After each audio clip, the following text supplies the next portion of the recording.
안녕하세요. 네, 안녕하세요. 한국미술진흥원 카파미술관에서는 박희명 작가님을 모시고 인터뷰하겠습니다. 네, 이번에 유럽 와인 라벨전에 출품을 하셨는데요. 작품의 설명 말씀 부탁드립니다. 예, 우선 이거는 그리기가 굉장히 어렵습니다. 네, 물에 풀어지는 수채, 한우과 물감으로 네, 저 스타일로 그린다는 것이 문제가 보통 많이 발생하는 게 아니에요. 네, 그걸 하나씩 하나씩 다 극복을 해 나가야 되는데 그게 쉬운 얘기가 아니라는 것이고, 뭐 저 스타일로 그린 것은 뭐 한국에서 최초 원조입니다. 예, 지금 저 스타일로 뭐 따라오는 사람들이 좀 있긴 한데 저 스타일로 그리는 건 유일하죠. 네, 상당히 어렵게 그렸고, 저 스타일로 그리고자 한 목적은 자연 현실감을 그대로 느낄 수 있도록, 네, 자연 경관을 그린다면 내가 자연 속에 들어와 있는 느낌, 네, 소나무를 그린다면 소나무가 살아있는 느낌, 뭐 그런 평을 많이 듣습니다. 네. 소나무를 특히 많이 그리시는 이유는 무엇인가요? 소나무를 많이 그리기보다는 뭐 다른 것도 많이 그리는데, 네, 뭐 개인적으로 좋아하면은 네. 그릴 수 있는 거고 네. 그런 거죠. 이렇게 소나무는 제 생각에는 변치 않는 마음이라든가 그 푸르름이 또 뭔가 강인해 보이는 그런 느낌이 아닐까 이런 생각이 듭니다. 그리고 저 왼쪽에 있는 작품 설명 말씀 부탁드립니다. 예, 저거는 이제 위에서 아래를 내려다본 가을 숲입니다. 이번 와인전에 참여를 하셔서 이렇게 와인에 그 화백님 작품이 있는데요. 평소에도 와인을 가끔 하시는지요? 예, 가끔 마십니다. 나이도 이제 연령이 들고 네. 뭐 젊은 시절에야 음주도 좀 하고 그랬지만 이제는 건강 문제상 그렇게 많이는 하지 못하고. 뭐 술을 전혀 못 드시는 분도 와인은 혈압에 좋다고 해서 드시기도 하고요. 또 대인관계의 와인만큼 또 분위기를 부드럽게 하는 게 없지 않나 싶어서요. 소나무를 극사실화로만 이렇게 표현하시는지 때로는 조금 변형을 시도하는지 그것도 궁금합니다. 뭐 자연 소나무 그대로 그리되 네, 거기에 불필요한 부분이 있다면 좀 작품에 방해가 될 수 있는 요소가 있는 뭐 건물이 있다면 그런 건 삭제시켜 버리고 네, 그 운치를 살려주기 위해서 뭐 요 그림에서와 같이 없는 바위도 좀 집어넣고 맑은 하늘에 좀 안개 좀 끼게 이렇게 좀 만들어주고 조금 이제 그런 뭐 건물로 말하면 구조 변경을 조금 시킵니다. 그래서 그런지 자연보다 더 아름답게 느껴지는데요. 그동안의 전시회 중에서 가장 기억에 남는 전시가 있다면 어떤 전시회가 있을까요? 뭐 어느 뭐 특별한 거는 없고 전시회 나갈 때마다 굉장히 그 호평을 많이 받아요. 네, 예, 지금까지 이제 과거에는 전통적으로 목으로 그리는 걸 위주로 했잖아요. 네, 이제 거기에 좀 탈피해가지고 나만의 개성을 살려서 좀 살아있는 그림을 그려보자. 그러한 목적으로 이제 이쪽 방향으로 이제 조정을 했는데 네, 뭐 어느 특정한 때보다도 전시회 뭐 부수전이나 단체전이나 할 때마다 개인전이나 할 때마다 굉장히 호응을 많이 받아요. 네. 사람들이 뭐 탄복을 하고 놀라죠.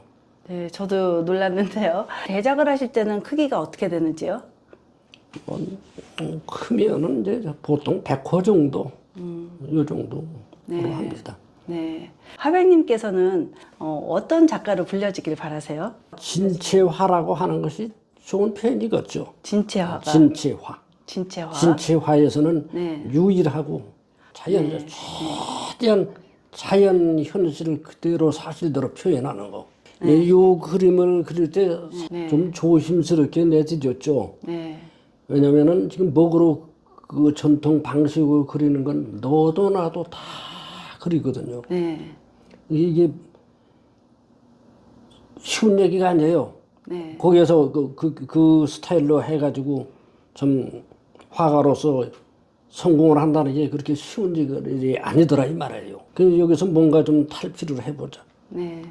좀 실제 살아있는 느낌을 줘보자 해서 이제 요 스타일로 바꾸기 시작했는데 조심스럽게 첫 발을 내디딜 때 그렇게 반응이 좋을 수가 없었어요.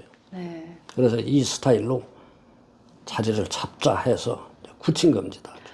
이 스타일로 그리기 시작한 것은 한 10여 년 됐습니다. 네. 네. 태생이 한국이고 네. 동양이고 하다 보니 네. 동양의 그 나무라든가 모든 자연 사물이 마음에 정이 들어있단 말이에요. 네. 이게 유럽이나 뭐 아메리카나 이런 데 있는 나무나 뭐 경과는 이게 정감이 안 들어요. 네. 재료는 뭘 쓰고 있죠? 재료는 이제 한국화 물감으로 쓰되 네. 요거는 그 서양화하고 동양화하고 믹스가 된 기법이다 이렇게 생각하면 되겠죠. 네. 계절 중에 어느 게 소나무가 더 와닿는지 항상 똑같은가요? 아무래도 여름의 소나무. 봄철에는 이제 막 자라나오고 네. 좀 성장을 해서 여름이 됐을 때 네. 이 소나무가 제일 아름답죠. 그림을 배우는 후배들한테 해주실 말씀이 있으신지요? 예, 항상 근데 질문을 받는 게 네. 어떻게 해서 이렇게 그리느냐. 네. 지금까지는 우리가 알고 있기로는 먹으로 네. 전동 기법으로 그리는 것만 알고 있는데 네. 그런 질문을 많이 받습니다. 네. 그럴 때마다 사람이 좋은 작품을 만들어내기 위해서는 고정관념을 버려라. 네. 고정관념에 매이면은 앞으로 나갈 수가 없다. 과감하게 새로운 발상을 해라. 네. 이런 얘기를 하고 뭐 기쁜 문제라다 이런 거는 이건 뭐 한두 마디로 설명할 수 없는 상황이기 때문에 이제 실제로 열과 정성을 다해서 작업에 임하다 보면 문제점이 생길 때마다 그거를 개선해 나가면 되거든요. 네. 그래서 어느 시점인가 되면은 모든 걸 터득하게 되고 자연적으로 완성작이 나오게 되죠. 예, 뭐 다 아는 내용이지만 이 미술 전공해가지고 이것 좀 살아간다는 게 그렇게 쉬운 얘기가 아니에요. 뭐 소질이 있고 그런 능력이 있어도 거리가 다른 길로 가게 돼요. 네. 현실적으로 그게 생활이 쉬운 얘기가 아니거든요. 네, 맞아요. 나 같은 경우도 미술을 전공한 것도 아니고 옛날에 뭐 초등학교 우리 어릴 때만 해도 크레파스도 없었잖아요. 크레용 양초에다가 물감 입혀가지고 그려다시피 두껍게만 문질러도 그냥 다 일어나 버렸죠. 그러다 이제 나중에 크레파스가 나오긴 했지만 이 중학교 들어가면서 수채화 그렸죠. 이 수채화에도 투명 수채화가 있고 불투명 수채화가 있단 말이에요. 불투명 수채화로 생각하면 되는 거죠. 거기에 대한 서양화 기법이 가미가 됐다. 네. 이렇게 생각하면 이해가 쉽죠. 화백님께서 이렇게 많은 활동을 하시면서 귀감이 되셨는데 앞으로 특별히 미술 활동에 있어서 제 계획이 있으신지요? 앞으로 활동할 수 있는 한, 네. 뭐 이것은 계속 할 겁니다. 활동할 수 있는 한. 이렇게 뵈면은 건강해 보이세요. 그리고 또 건강해야만 이렇게 작품이 나오고요. 네. 이전엔 이제 또 젊은 시절에는 뭐 경기도 산악연맹 회장도 했었고 산악 활동을 많이 했었죠 옛날. 이번 그 유럽 와인 라벨 작품전에 그 스페인, 프랑스, 이탈리아 3개국 와인의 화백님의 그 작품 라벨을 만들었거든요. 예술의 도시에서, 낭만의 도시에서, 열정의 도시에서 화백님의 작품과 함께 한류 미술의 우수성을 더 크게 느낄 수 있는 계기가 되길 바랍니다. 네. 감사합니다. 감사합니다. 저희 한국미술진흥원 카파미술관에서는 자연을 더욱 아름답게 묘사하는 진채화의 대가님 박희명 화백님을 모시고 지금까지 인터뷰하였습니다. 네, 감사합니다.